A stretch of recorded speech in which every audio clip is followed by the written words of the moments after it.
Hello everybody, welcome back to a brand new Modix video. In today's video, we will be showing you all some of the best settings to run and how to improve your FPS for the cycle, because I do know it has been an issue for a lot of you.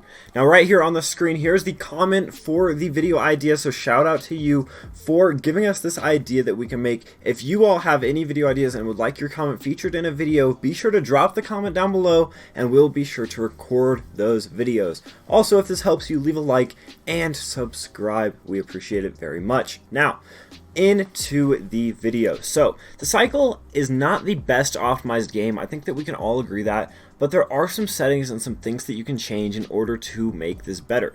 So we're going to just start out in our settings. We'll just start from user interface on this side and then head all the way over to video. So, in this user interface section, there are a couple of things that can improve FPS, but it's by such a small margin that it's not really that worth it.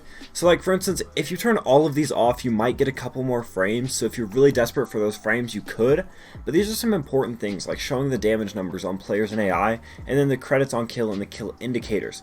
Like I said, these could help your FPS some, but personally, I think there are better ways to improve it without sacrificing your gameplay, and these just really sacrifice the gameplay a lot.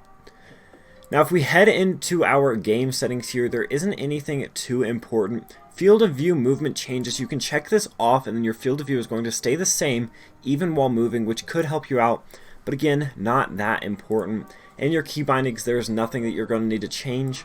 In controls, there also is not really anything that you can change here, but once we start moving over to this video section, this is where it gets quite big. So, the first thing, putting your game into full screen mode is going to give you more frames. It's going to help prioritize the game more than it usually would. Another thing, you can change your resolution, and this is probably the best way to get good frames. If you don't have that great of a computer and you lag a ton, then you can just change your resolution here and it will help you out so much. So if normally you roll on 1920 1080, I would change to 1280 720, and now the game will look worse, but it's honestly extremely worth it if you need those frames.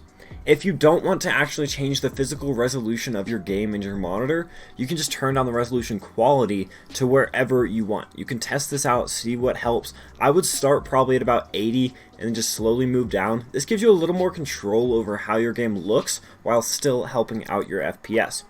Now the max FPS section isn't extremely important, but definitely could help you. So here we have options ranging from all the way down to 30 up to 144, and then we have unlimited also. If you plan a 60 Hz monitor, I would go for 60 FPS. If you plan a 144 Hz monitor, go to 144. And if you want to go unlimited because you can do it, then go unlimited, go ahead. But if you're struggling to get frames, I think 60 is the best place to start. This next one, you wouldn't think helps your frames, but it does a ton. Most players, I think, play on 110 FOV, which is basically how zoomed in or far out your player model is. And this actually makes your game have to render a lot more at once. So if you bring this down to about 90, this is a pretty good area for it to stay out to improve your FPS. And if you want it down even more, you can bring it to 80, but I think this will affect your gameplay quite a bit. So personally, I play on 110, but if you need those frames, just you can move this down, experiment with this. And if you experiment with the FOV, the resolution quality, and the resolution all at the same time, you can really improve your FPS so easily and so quickly. Also, make sure you have apply FOV to widescreen access unchecked, because if this is checked, it's going to apply the FOV vertically as well as horizontally, which is going to make your game render even more stuff, which is going to affect your FPS a ton. Now with Vsync, if you are having trouble with your monitor tearing and your frames doing things like that, you can turn your Vsync on, but it's really not that needed for just dropping in FPS. It'll kind of just cap it more and make sure that tearing doesn't really happen. And then also image sharpening, I mean, this is another thing. I haven't really seen a difference. I've played with it on and off. My frames seem to stay the same. Nothing seems to really change too much, so you can just leave that off. And then these are the settings that I use, and I will explain every single one of these so that I can kind of show you guys why these are good settings, even though they're not like all on low.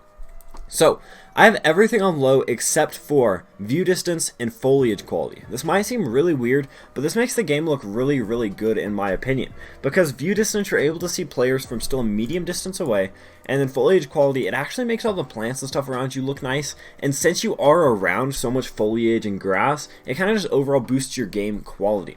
And now if you really want to turn all of these to low, you can, but if you keep this at medium and this at medium, and then just change your FOV and change your resolution quality some, that should fix your frames, as well as putting it into this full screen mode.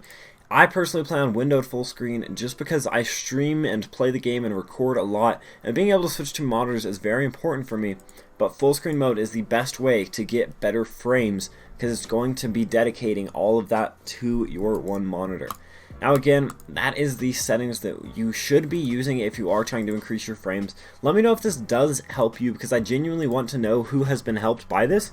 If you do want to increase your settings, you could even increase all of these settings and then just turn your resolution quality down.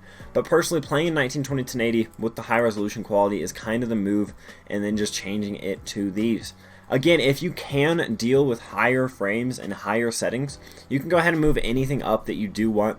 Personally, I would go view distance and foliage first, and then probably visual effects next, but it just depends on what you are feeling. And then the image sharpening thing, like I said, just experiment. So basically, best settings, just a quick little recap: resolution quality, go down to about 80, FOV, bring that down to about 90, and then change your game to full screen 1280 720. This is guaranteed to give you good frames. Right here, you will get good frames no matter what kind of computer you have, guaranteed. The game might not look great, but you will be able to play it.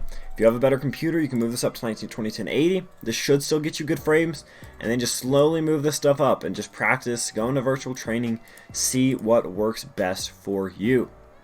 I appreciate you all so much for watching all the way through this video. Be sure to subscribe if this does help you, because we are releasing content on the cycle, the only YouTubers to ever do cycle content like we do.